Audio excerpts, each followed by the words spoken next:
Good morning or good afternoon, everybody, and welcome to today's workshop, The Importance of Real-Time Threat Detection and Actionable Alerts.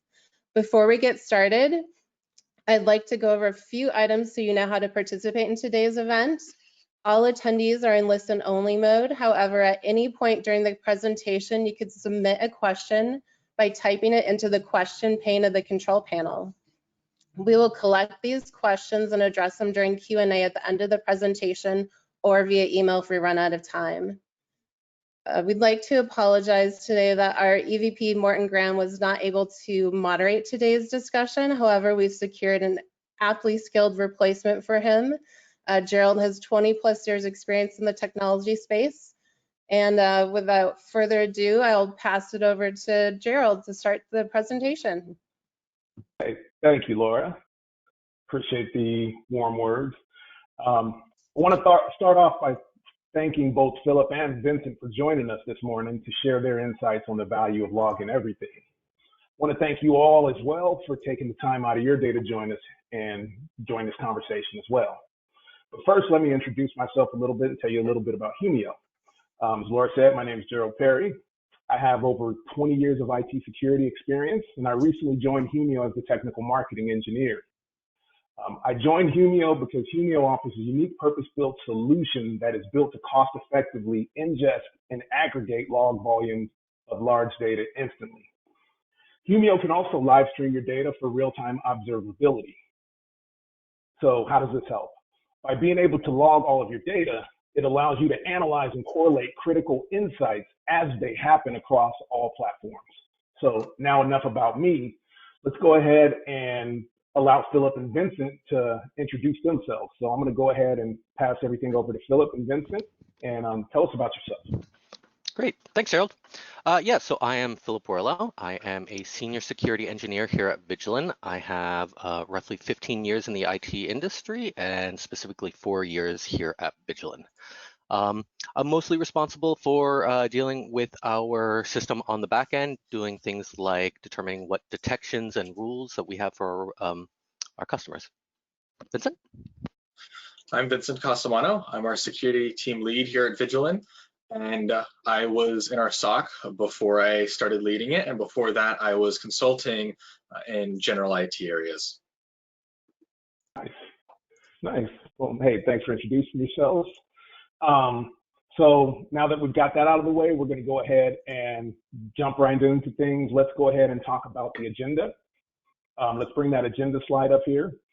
So our agenda for today, we're going to dive into what we call, it's kind of a roundtable discussion. We refer to it as being prepared for the unknown. Here we're going to talk into the benefits of logging everything and how this can help us prevent unforeseen issues. This will be roughly about 7 to 10 minutes. Like I said, it's an impromptu roundtable session. And keep in mind throughout this discussion, if you have any questions, please note those down. We're going to get to those at the end of this in our Q&A session.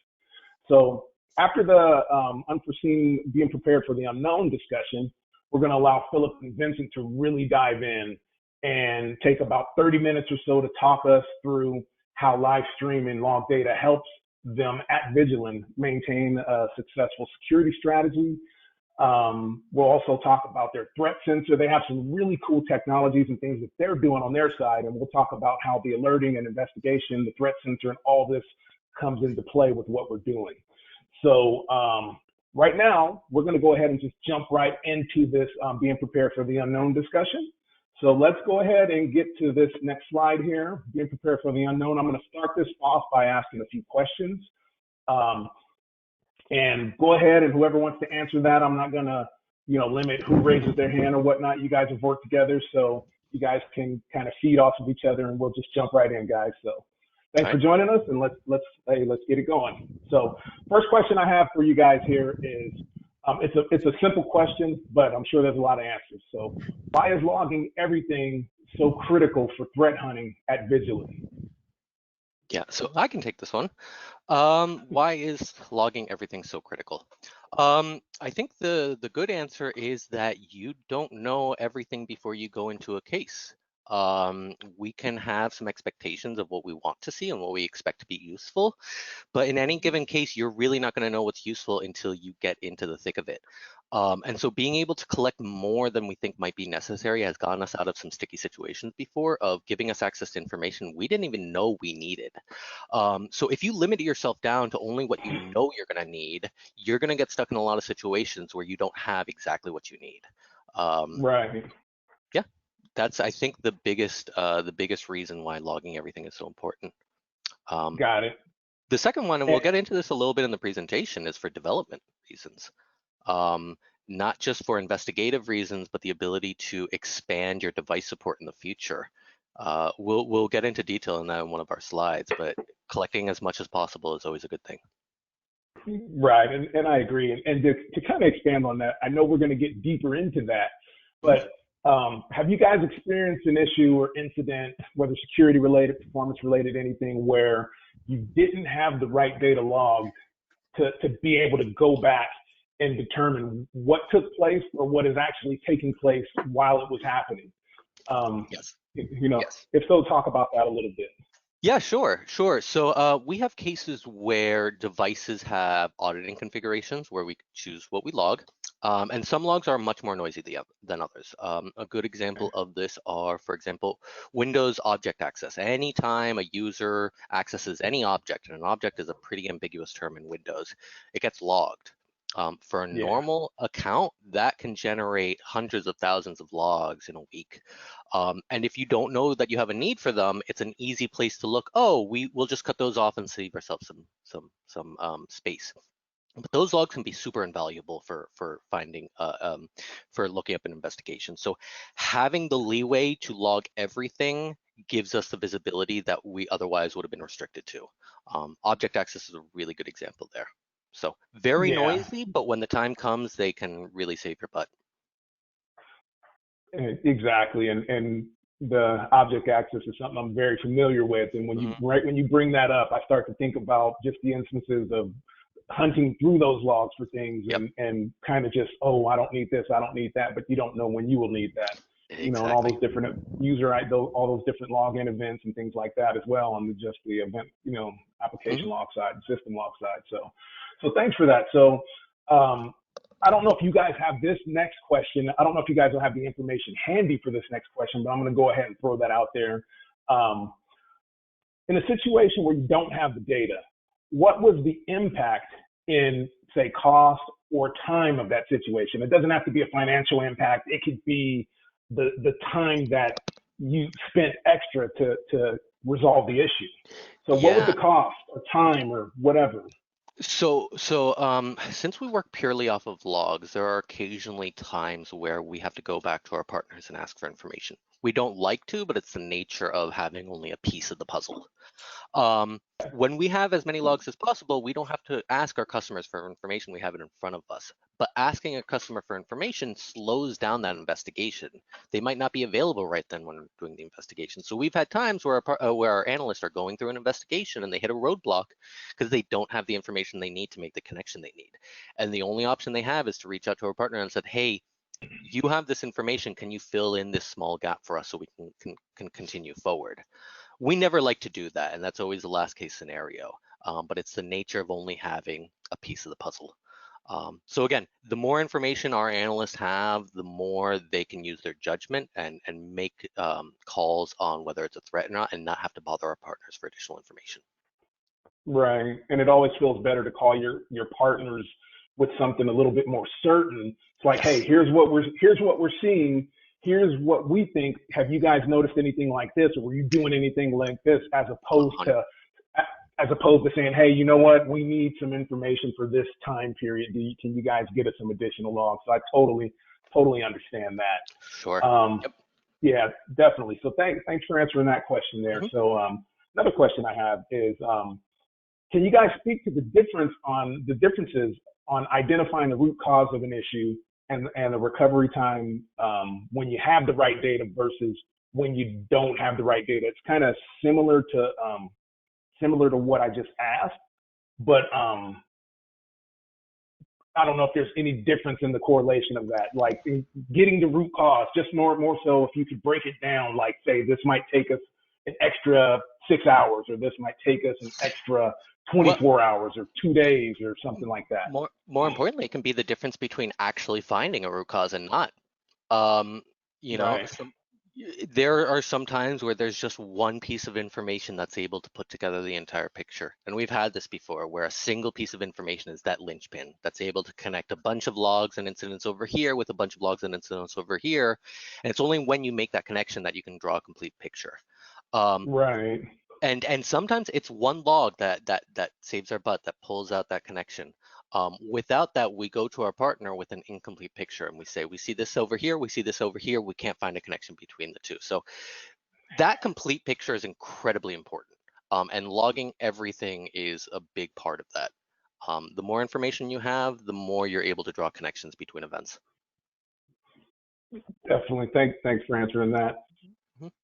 We had an Vincent, investigation earlier yeah. this week where we had the logs, we saw the activity that they were asking about, and they were asking good questions, and they were hard to answer because we had all the Windows logs, we had all the firewall logs, but we couldn't find any attribute between them that could connect them.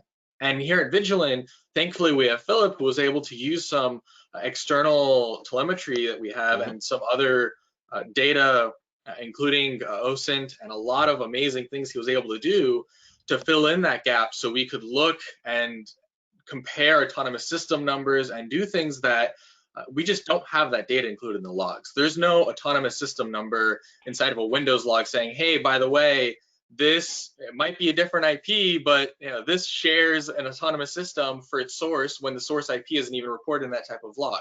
There's no way to get Right. logs alone, but when you have all of the data from the network, then when you're able to add a few of those small pieces, you can piece together the rest of the story and complete the narrative.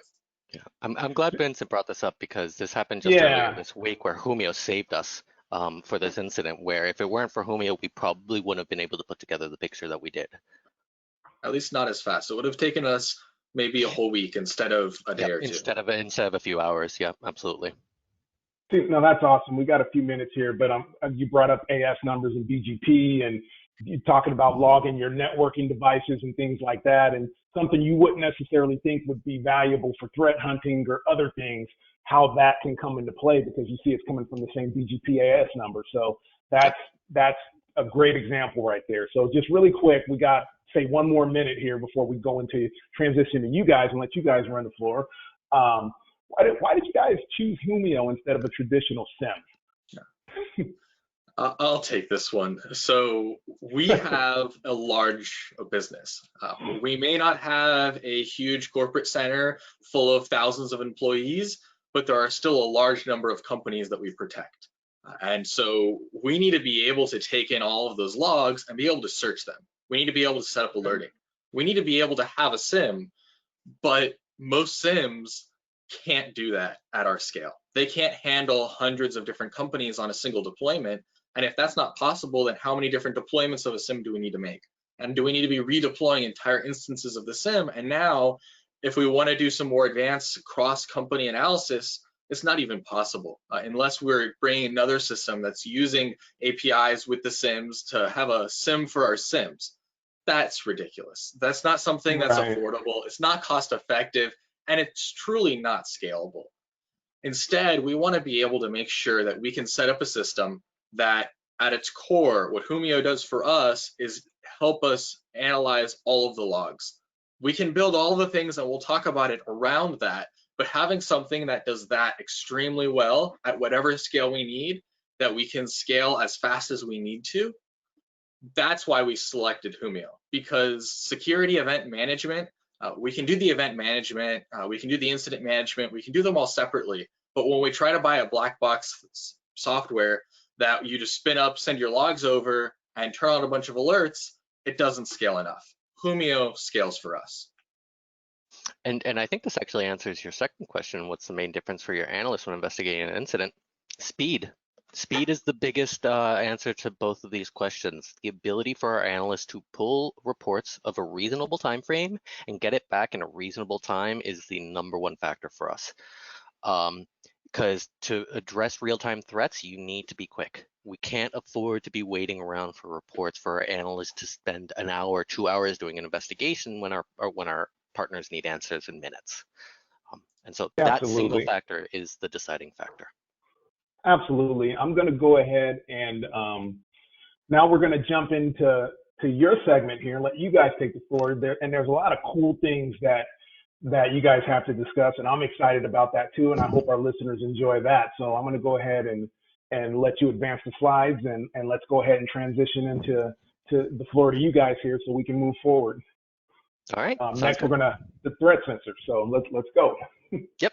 So the threat sensor is what we call our security appliance that we deploy on our customer's network to collect logs.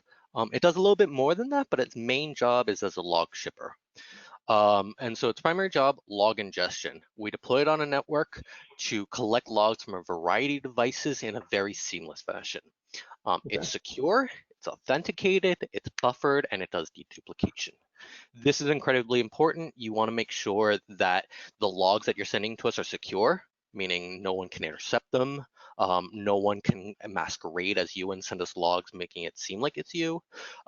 Buffered, meaning if your network goes down, we're not going to lose visibility. Well, we will lose visibility when the network goes down, but as soon as it comes up, we're going to get all the logs that happened during that outage. So you're not going to have any gap in your monitoring. And deduplicated, Right. sounds like a minor thing, but it's important that we only get one copy of each event. You don't want to look like you're under attack when it's just a rebroadcasting of the same log 20 times. So ingestion is incredibly important, getting logs from a variety of devices in a timely fashion and doing it securely. And that's what our threat sensor does. But more importantly, the functionality it has is it is what does the log parsing. It is what extracts the information from the logs. And we put a lot of effort into doing cross-vendor normalization and log normalization. What this means is that when we extract information from your logs, we're putting in a language that is common across vendors. So if you have a Fortinet or you have a SonicWall and it has IP address information or user information, our system is going to understand that as IP and user information generically, meaning that we can search for IPs and users regardless of what vendor it is. We don't have to have any knowledge about what kind of device you're running on your network, what vendor, how they do it. Our parser does the job of normalizing all this information so our analysts can just search indicators. And that by itself is incredibly powerful, really reduces our searching time, really makes our rules a lot easier to deploy. We don't have to spend a ton of time making specific custom rules for every deployment. We put our effort up front, and then on the back end, everything's kind of just dealt for us. So that's our threat sensor. I'll move over to our alerting, and with that, I'll pass it over to Vincent. So the log normalization is a huge thing. Getting the logs over properly is super important. But after we have it, we need to make sure that we're able to alert on it. We don't want to just have them all sitting on a file share and then when an incident happens, after we are told that an incident's happening, start figuring out what happened. We want, when that incident starts, for us to start responding to it and for us to start bringing our partners, bringing the end customers on board and talking about it so we can get it resolved before significant harm is done to the organization. Alerting is absolutely integral for doing this.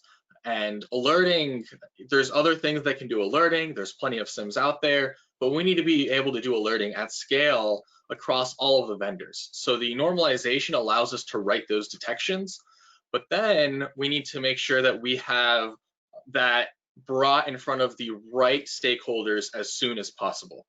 So once it comes into our system, Humio is where all of our detections are stored. And then when it detects something, it alerts the other components of the Vigilance Security Hub.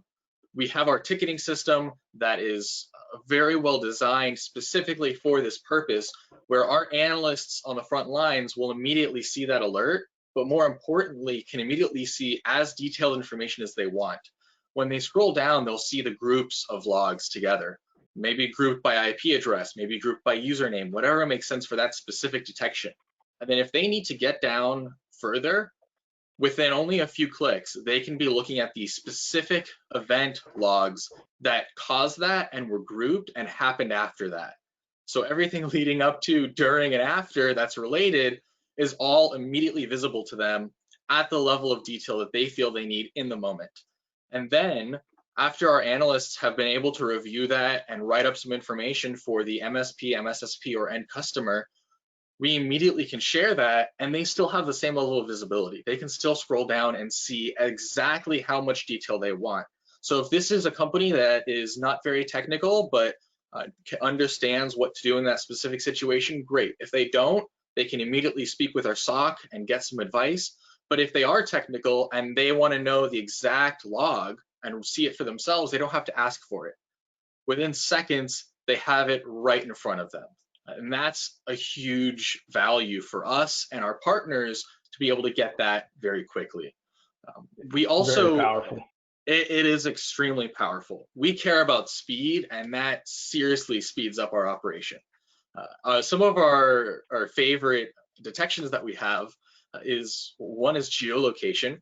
So if you have Office 365 users and you normally sign in from the United States, maybe you normally sign in from Europe, maybe you normally sign in from Canada.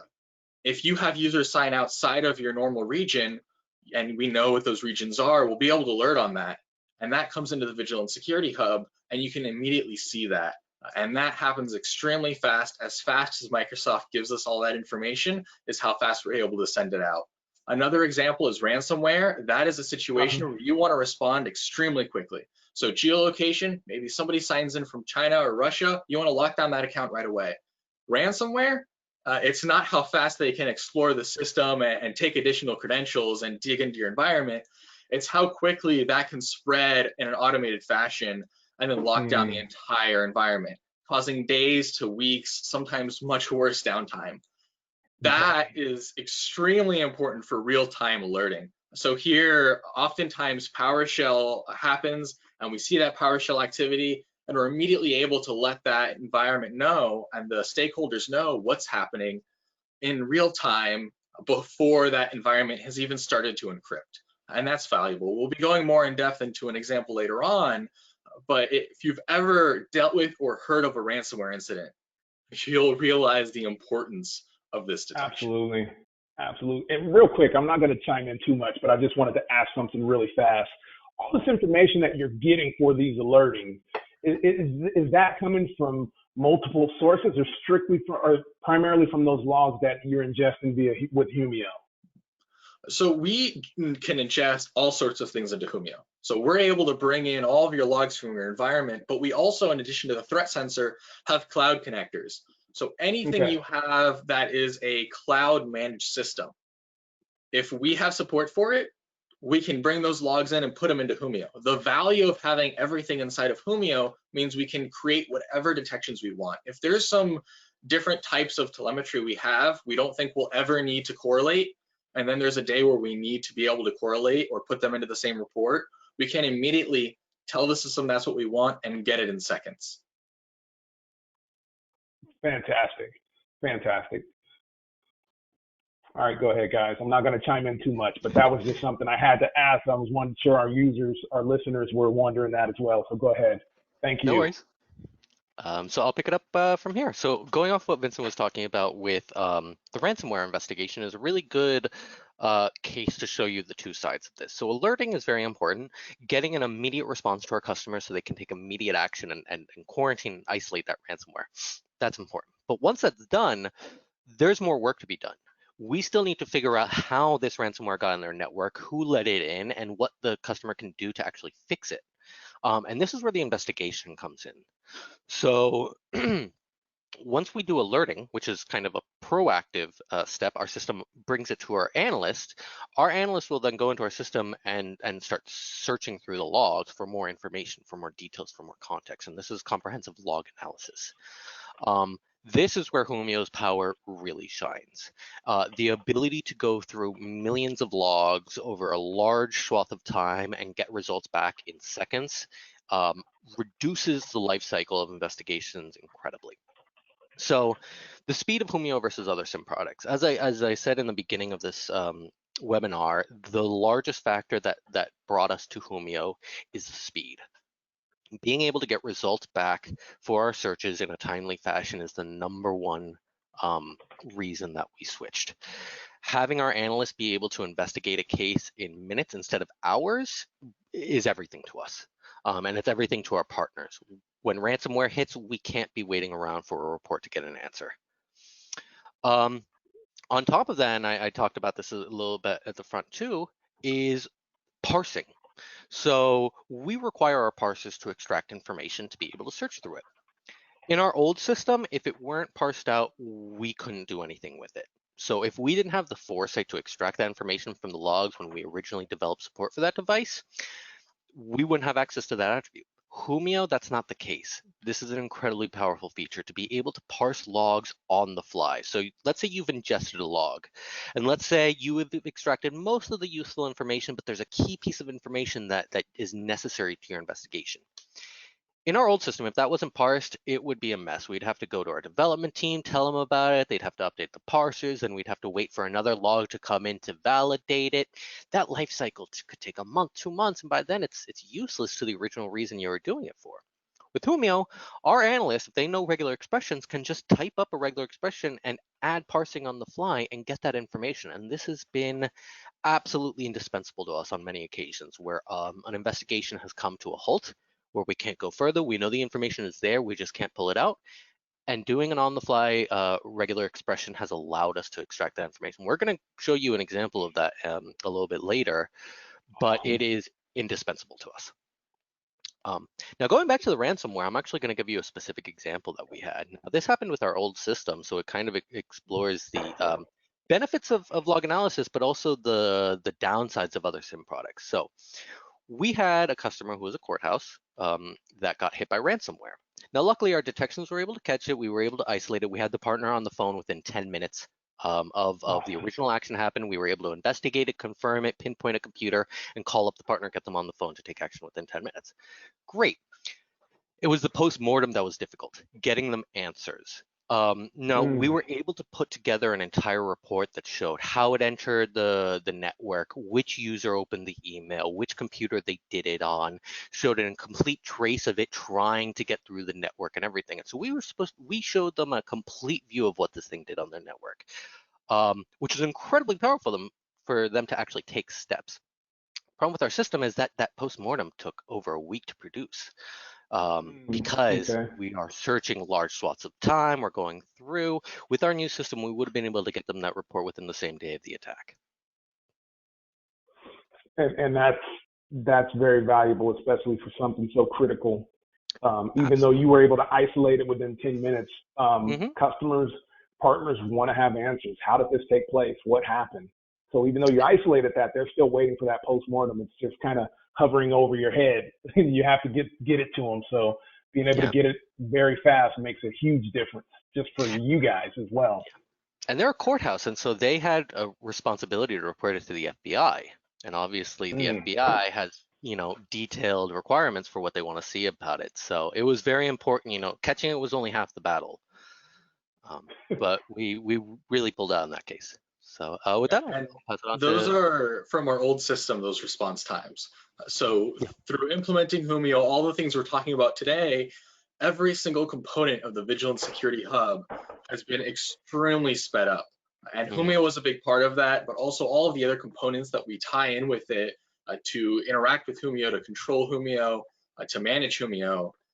That's what allows the response time Philip talked about to be significantly shorter, which is great for every aspect of our business, from securing those end environments to even streamlining our operations so we can focus on the next incident sooner. So he mentioned the courthouse ransomware. We know it's really important to get those post-mortem reports. There's things you have to comply with to be able to prove that you did your due diligence during that investigation. But you're not always having an active investigation because of a breach. Sometimes you want to make sure that should you be breached or should you have an attempted breach, that you be able to respond properly. Every industry has its own regulatory bodies. Every sector, every region has its own considerations for compliance that's really important to them. And then many sized enterprises also have their own rules for the internally of what they need for their own compliance. All of this is extremely important and isn't something we can just forget because we're focused on securing that environment. When we have all these logs, yes, we're focusing on securing the environment, but an extra benefit of having those is we can help those companies with compliance and being able to have quality reports for the exact type of artifacts that they need for their specific regulatory needs. That is another great thing that Vigilant enjoys helping our customers with. The scheduled reporting means that you can set up the report that you want by selecting it, saying how often you want it, the period of time, how you want it sent, and who you want to see it. And from then on, until you set it to expire, you'll continue to get that report. And those artifacts will immediately be where you need them. So when it comes audit time, you don't have to call us and say, hey, can we get these things? There's this auditor, they're saying we need all these things, and we're not really sure how to get it. No, they open up their email, they grab those PDFs with their own branding on it from the MSP or MSSP, and they can hand those over to the auditor. It's fast, it's reliable, it's regular and scheduled, or on the spot. If you have an auditor in front of you and you didn't schedule all those reports and you need it today, right now, because you're in the conference room with them, you open up your laptop or tablet, you go to the Vigilant portal, you open up our reporting engine, select what you want, and you've got it in minutes. Awesome. So that's really powerful. And for Vigilant, we want to be able to do this, but we don't want to be spending a lot of money on this. We always want to be aware of our operating expenses. Humio's integration with S3 and all the other storage technologies that we use allows us to scale up our storage on demand, and the compression is amazing.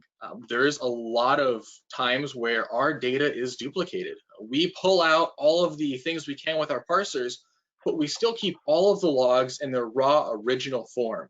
That's important to us, but anyone who's paid for storage before knows that that can get very expensive. You're doubling your size minimum of those logs. And if you're parsing the different fields out in different ways, you could be doubling or tripling those sizes. Because of Humio's compression, we're able to take all of that extra data and push it back down smaller than its original size, which means it's affordable for us to maintain all of these artifacts for longer periods of time. And that's extremely useful, not only for the investigations we've already talked about, and we'll be talking more about next, but for compliance as well. You don't need a separate system.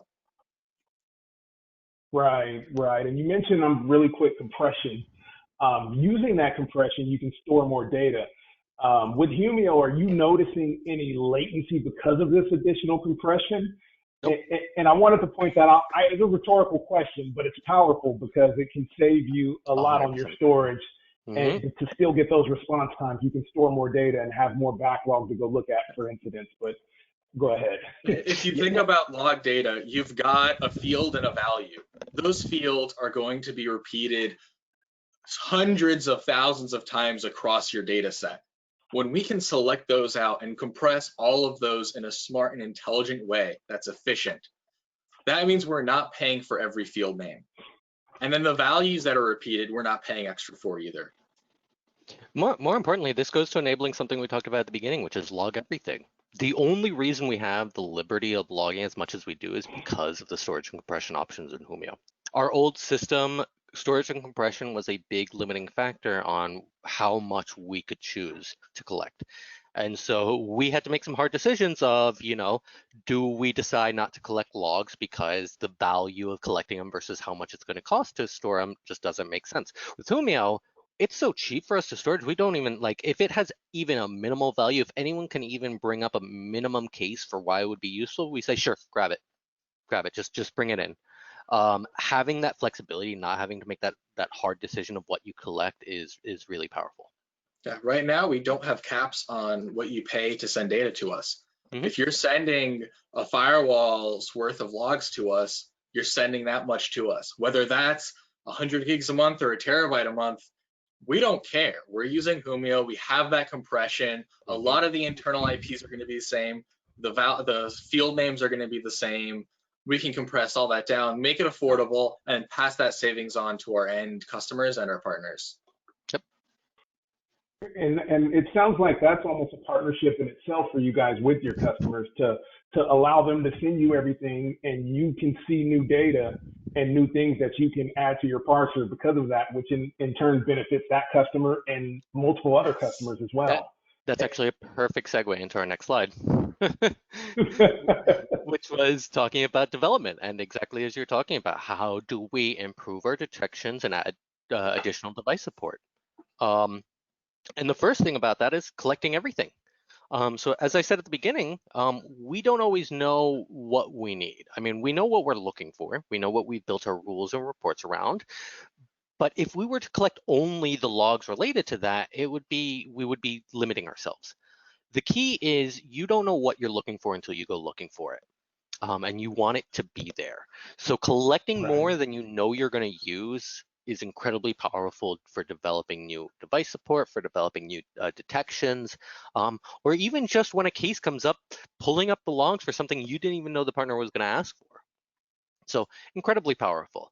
And this is actually how we produce new devices. So in the past, we went purely based off of the documentation that different vendors provide, which there's a varying degree of how good that documentation, but even the best documentation isn't sufficient to create a good parser. You just don't have the information. The only way you can do it is to collect logs to use as samples. One of the things we do for new customers, if they are onboarding a device we don't have support for, we tell them to onboard it, and we're not going to charge them for it. And the reason is we get to collect that data, and we can build a data set for about 1 or 2 months to have unique logs. And once we have that data set, we can use Humio to search through completely unparsed. We have no idea what's in those logs, but Humio gives us the ability, with my second point, free text search. So we haven't parsed anything out of these logs. Our system doesn't know anything about it other than its text. In our old system, those would have been useless to us. Our system wouldn't have known what to do with those logs. In Humio, Humio takes free text search just as easily as it does attribute search. We don't notice a huge slowdown, so we can just put in a string and search a month worth of logs, and it will come back with the results. This functionality has made the development of new parsers incredibly simple compared to what it used to be. It used to be a slog. It used to be a very arduous task to create device support. Humio is a dream when it comes to this. And so that's for building our new devices, our new parsers. But once we have a parser deployed, there is inevitably going to be gaps. We can't have foreseen every option, every attribute. We try and get the big ones, but development of parsers is always an ongoing process. Sometimes they release new events, so sometimes they get an update and there are new logs that didn't used to come in. So we need to be able to adapt and upgrade our parsers, and this is where that inline parsing that I was talking about is really helpful. So in the past, if there's a gap in our parsers, our analysts would see it, they'd have to report it to us, we'd have to fix our parsers, wait for more logs to come in, verify that change. As I said, that life cycle could have taken a month or two to make a minor update. Here, our analysts can see the issue, say, oh, we're not parsing this information, that's fine. I'll write a inline regex, move ahead with my investigation. It's a minor speed bump to what I'm doing. And then once I'm done, I'll just circle back and email that to our development team, and our development team can take exactly what you wrote and with minimal modification, just plug that right into our parser. And so the development has almost been done by the analyst who was searching for the information in the first place. And so you took a month or two long process to upgrade a parser, and you turned it into a few hours. That, especially for migrating to a new platform, we have been able to deploy and expand our device support much more quickly than we ever could have on our old platform. And for adapting to new environments, that is just absolutely indispensable. And for our operations and segmented teams, we have designated security analysts and designated security engineers who work on improving the system. Those lines are getting blurred. The training, the onboarding to take somebody who's an analyst of ours and make them an engineer. Now it's more of a title, and that's the bigger difference now. There's a lot of experience that comes with the different people we have on our team, but the skill set is catching up from our analysts because they have those same tools right in front of them. They're doing that same work. And then, like Philip said, they've got something interesting that they found through a query. They copy that query, they send it over Slack or email, and now our security engineers have a starting point for either a new parser or an improvement to a parser that they can take And throw in, for our detections, it's the same way. If I'm trying to find this exact traffic and it's related to a specific type of malicious activity, I grab that, I send it over to our development team and our detection team, and they put it in the system. And now we have a new detection. So the lines for training, the separation of responsibility, and the strategy that we need to have around maintaining the system and keeping it up to date is starting to shift, because the work can now be done by more people, and the work is getting done coincidentally, simply by searching through those logs during investigations. If our dev team isn't reviewing those logs for improvements, that doesn't mean we're not still improving our support for them. And actually, our next slide is a perfect example of inline parsing. And so this is a real world example. This actually came from a case that we did. Now, luckily, there's no sensitive information on the screen, but you can see we are collecting logs for changes to an audit policy in a Windows environment. These are GPO updates to auditing. Why is this important? Well, one of the things an attacker can do when they enter the one of our customers' network would be to turn off alerting. Turn off visibility, make sure that their actions aren't monitored. That's obviously a pretty important thing to catch. And so we have detections around changes to GPU updates. Early on in our transition, we realized we were collecting the event for GPU updates, but we weren't properly parsing the information out of there to understand what updates were made. And this was important for our analysts to actually produce a report for a customer.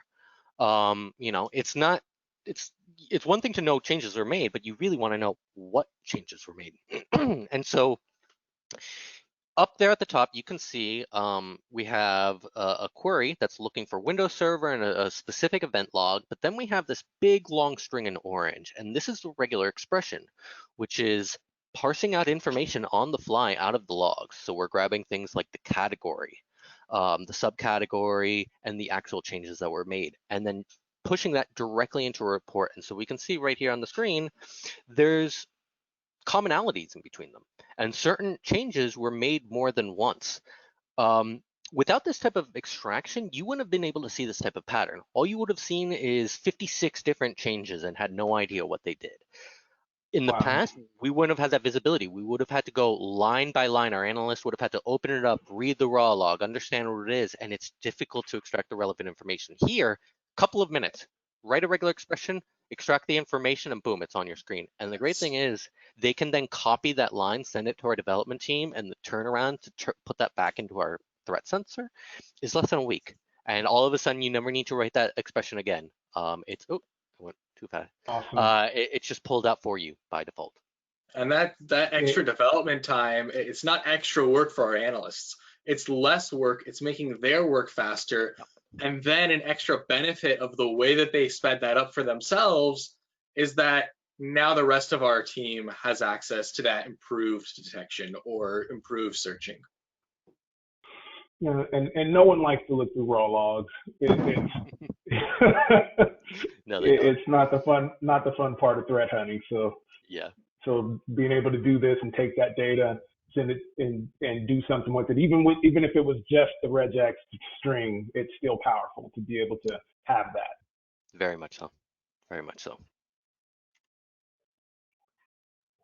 All right, and Vincent, I'll hand it over to you for our last slide.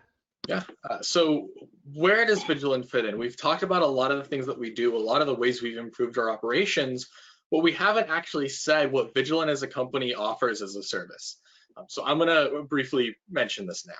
Vigilant is a log monitoring and alerting company. We are not your in-house team that is going to configure your firewalls, but you probably can't afford, and even if you can, you probably don't want to pay for a full security department with analysts for every hour of the day, for all the right escalation points, for people to cover all of the skills you need to have a fully functional and fully operational security operations center. That is really important, though, if you want to properly protect your company. So what do? You have the threats, you have these expenses you're looking at.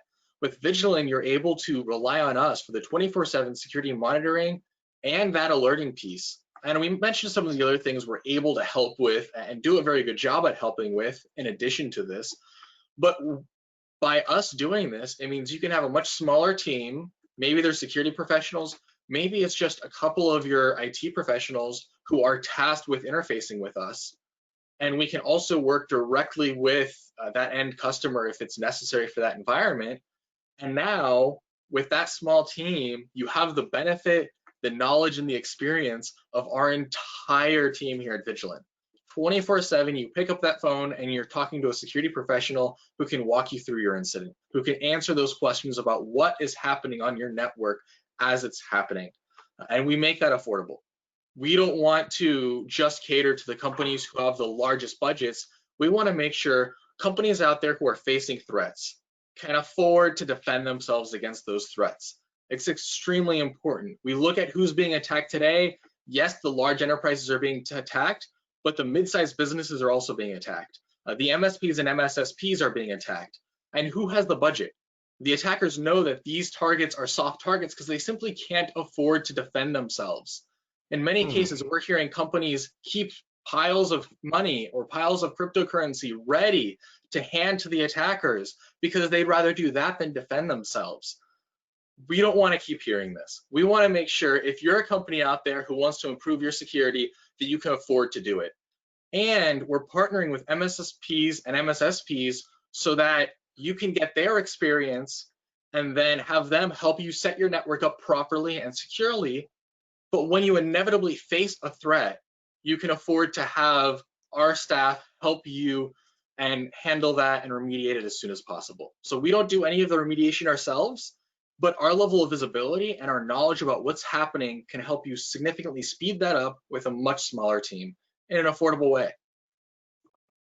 Awesome. Another aspect is customization. If our service isn't what you need today, you can talk to us, and sometimes we're able to make adjustments to make sure it's right for your environment. There's a few things coming up here at Vigilant that we'll show now, and that is we're working on a number of things, but we're always bringing on new devices. We're always supporting new vendors. So if there's some special solution you use we don't support today, tell us, and we may start supporting it. Philip mentioned our development cycles and how fast they've become. So this is what we do here at Vigilant. It's what we're passionate about, and we want to make sure that if you have threats, you can afford to secure yourself. Hey, great. That's fantastic. That is definitely exciting what you guys do. And, we appreciate that and appreciate the partnership and working with you guys. Likewise. And coming up soon, we'll be making a lot of news. We'll be releasing a lot of exciting things. We're going to have a threat sensor webinar in the near future where we'll talk about the threat sensor. Some of our partners are still learning about all the features that it has. We're bringing on new vendors, and we're also looking to, through our partnership with Humio, be able to do more with Humio deployments. And what that entails, what it does and doesn't include today, are all things we're excited to talk about, but not today. So in the near future, connect with Humio and Vigilant on LinkedIn and Twitter, and subscribe to our mailing lists so that when we're ready to tell you about all these exciting things we've been getting questions about, you'll be some of the first to know and can start protecting your companies. Fantastic, guys. And we're right on time here. As time is winding down, great presentation. We appreciate that. We're going to go into the Q&A. Some of the points you guys actually just hit, and we'll reiterate that, but I have some more Q&A questions here. Just want to remind anyone out there that if you have more questions to ask, you can still submit questions through the questions pane in the control panel of our GoToWebinar software. So please don't hesitate. If we don't have time to get to every question that anyone has now, then we'll do our best to get back to you offline and get you those answers. So we're going to go ahead and jump right into our Q&A. We're down to about 8 minutes here before we conclude that webinar, and I don't want to take up all the time here with me talking. So I'm going to bring this questions box over here to my screen. And someone asked, when you guys were talking about deduplication, let me give me a second to enlarge this on my side. When I move it to this side, it shrinks. Okay, I'll leave it on my other monitor. We're talking about deduplication, and someone had a question about deduplication, and they wanted to know how this deduplication works in Humio. Now, Humio itself, we don't necessarily do the deduplication.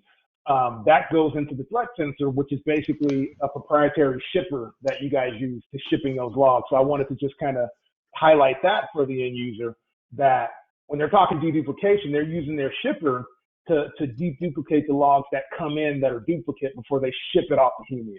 Exactly.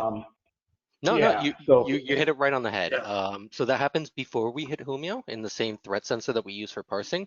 As I said, it does buffering. So if a connection is lost, it'll hold on to those logs. Additionally, also does deduplication. So if there is an exact match of that log that comes in twice, it's going to recognize that and it's going to make sure only one copy gets sent up. got There's it. a myriad of times that can happen, that the same log just gets broadcast through and it just muddies up the signal. So making sure you get a clean signal is very important. Very, very. So I wanted to point that out, and because you guys do some really cool stuff with your shipper and with the threat sensing and log normalization. But you also made a key point to point out about our just free text search that still allows you to get Yes. some of the same power, maybe not as much as your log normalization, but it still allows you to just punch in a word and search based on Yep. that. So, all right, so time is winding down here. Let's get to the next question here. You actually put it on your next slide. Someone was asking if we're going to be doing workshops showing how you guys use Humio for cybersecurity, and that was in our last slide. That there's going to be some, if I go back to in the near future, existing Humio deployments for Vigilant, and I'm pretty sure that is kind of in line with that question asked right there. So I can so that take that one. If you are wanting to use Humio for storage, query, all the things it's great at, it is just extremely fast. But security is about more than just storing and querying. You need to make sure you're communicating it properly, that you're structuring your operations properly and your procedures. What Vigilant enables you to do today with our infrastructure is take advantage of the speed and affordability that comes with our type of Humio deployment, and we transfer all of those savings to our partners and the end users. So if you've got more questions about how that works and how we do that, you can reach out to our team through our website, vigilant.com, and we'd be happy to talk to you. But we really rely on all of the components of the Vigilant Security Hub to be able to do what we do. And Humio is an extremely important part of that. But Humio alone doesn't give us the interface or all of the other important aspects of our system. yeah, someone asked to, you don't have to answer it, but someone said, hello, was the old system Splunk maybe? So No, No. it wasn't. It wasn't Splunk. What I can say about Splunk is I know it has a lot of fans, but the licensing costs for what we would try and do would be prohibitive. So we're fans of Splunk here. We just think it costs too much for what it does. And surprisingly, not only is Humio cheaper, but in some cases it's easier for us Yeah. to develop the things we need to develop, to maintain them, and storage and the compression that Humio offers integrated with its system is something that would be extremely expensive and time consuming to implement with Splunk. So not that we don't like Splunk, we do, we're just not the right fit at our scale and the price point that we want to be able to offer to those end customers. Yeah, we didn't get into this, but we spent over a year, probably closer to 2 years, evaluating alternatives. And we searched probably any product that you can think of on the market for this, we evaluated. And Humio just hit every checkbox for us. awesome. That's a long evaluation, but you guys are very thorough, because it sounded to me like once you guys made a choice, you didn't want to have to go back and say, oh man, it doesn't have this. We Yep. didn't think about this when we evaluated. So you guys did a Exactly. very detailed evaluation. So that's great to know. Someone else asked a question, and they're basing it off your threat sensor, but I have to reiterate, their threat sensor is proprietary. And correct me if I'm wrong, guys, it's a log shipper that has built-in functionality into it. It's where you gather your logs, but you guys do your normalization and other things. There's a lot of things. Yeah, it's why we don't call it a log shipper. It's more of a security appliance, since it's a full OS, and we have support tools in it. Our support team can go in there and make sure that our threat sensor is working fine. We get really good telemetry from it to understand where slowdowns are. So it's a much more full-featured product than just a log shipper. And it's more resilient than the log shippers we've used in the past as well. Yep. All right. That's why we're scheduling an entire other webinar with our team here at Vigilant to be able to talk about it, because we get a lot of questions about it, and people want to know, well, why is it that this does this, and how is it you're able to do that, and how did you take from this data we sent you that result? And that's why we're going to have that webinar, because the threat sensor is another extremely important component of the Vigilant Security Hub that allows us to do all the things that we do use Humio for. Mm-hmm. So to go back to that question, someone's asking log. Let's just dumb it down to log shippers from that functionality. Your threat sensor functions as that. How many seats for an organization, let's say with 3,000 plus seats? They ask. It's a hard question to answer because they're asking basically how many log shippers would I need for that. But that all depends on how many applications and how much data you're sending, as opposed to how many seats you have. True. And we have different services for what we call our infrastructure service, which is mainly monitoring servers and firewalls, what we like to call points of centralization. And then we have a completely different offering for workstations and endpoints. We think there's a lot more value in getting those points of centralization, your border firewalls, your main DCs, your main servers. And then after that, the workstation add visibility onto that. When you have large deployments like thousands of endpoints, you do need more threat sensors. I don't have a good number on it, on exactly what that pairing is. Yeah, and I wouldn't dig, yeah. But the other thing in terms of how many you need, there's environments that have one for that level of scale. Yep. It's not, you don't need a threat sensor because of your capacity. The reason why you'd have more than one threat sensor is because of your network architecture. If your logs can reliably, if your logs can reliably get to our threat sensor can do the rest. And our threat sensor can scale. We have every single component of the Vigilant Security Hub is fully scalable. It's why we spent so long planning out this system. So if you want to deploy for that environment, you just make sure that you allocate enough resources to that threat sensor and it'll be able to operate fine. If you need to spin another one up for any reason, you can very easily, and there's not even extra cost for that. Just to give you an idea, in terms of log count from an endpoint or workstation versus a firewall, I mean, you get a few logs per second from a workstation, you get thousands from a firewall. So for most of our customers, a single one of their border firewalls puts out more logs than 1,000 workstations ever could. And we typically onboard multiple firewalls per threat sensor. So as Vincent said, so long as you can get the logs there, it's typically not a matter of overstressing it. That has not been a limitation we've run into most of the time. Most of the time, what warrants deploying multiple sensors is architecture, as Vincent said. Literally separated networks, different locations that it just makes sense to deploy them on them specifically. Right, definitely. So let me get to another question here. Someone asked, do you have an automated alerting feature? And Humio has the ability to go in and configure alerting notifications and automate those. So yes, we do have that. I don't know what degree you're talking about that, if they're already built, if you're asking if there's already alerting built in and so forth, but we do allow, we allow the option to go in and configure some notifications to external systems and things of that nature. If you guys have any take on that too, from just your interactions with Humio, please chime in. Yeah, so that alerting system is what we leverage with our ticketing system. We use our ticketing system for management in terms of determining what detection goes on each repository. And so we have really good API integration we have a policy type system, so you can determine which detections you want on, the criteria of them, and then they get broadcast to your repository. But we take those signals from Humio and use those to create our tickets. So that is the main signal we get for Humio for how to create alerts and how to pass them on to our customers. Fantastic, man. This has been a pleasure for me, guys. And like I said, I'm still new to the company. It's a great company, and that's why I chose this company. And just working with you guys, I've been learning so much myself. Being on this side as the technical guy for marketing and bridging that gap between dev and marketing and so forth. It's awesome to have great partners like yourself that we can get those real world use cases that we may not have even factored in on our development cycle into something like that. So it's just fantastic. So just thanks again. Let me see. We have time for one more. We have time for another question. This is more of a generic question. Someone's asking, how do you decide what to alert on, and what alert do I get as a customer? So they're asking this in terms of Vigilant and what you guys do. So Sure. yeah. So how do we decide what to alert on? That's an ongoing process always. Our labs team is always evaluating new alerting. Typically, the main thing is searching for threats, but more than that, we concentrate on making sure that our alerts are valuable to you.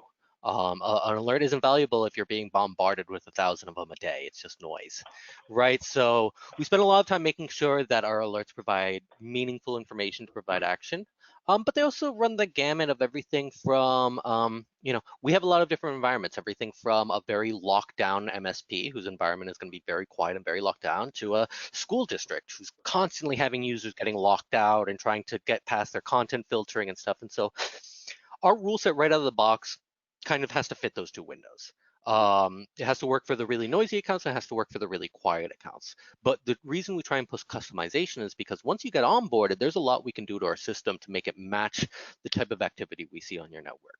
So we have rules that run the gamut from simply alerting you when a user is locked out. That's pretty simple. It's pretty innocuous. Users get locked out. If you're a super locked down environment, it's a useful signal to you. If you're a school district, not as much. But then we have detections based on, your IPS and IDS alerts. We have detections for PowerShell monitoring. PowerShell runs, our analysts are going to look at it. We've caught ransomware that way many times of just looking at a PowerShell script run. Basic geolocation alerting, understanding where users are logging in from, port scans. We run the gamut of the typical stuff that you would think of, and also specific stuff.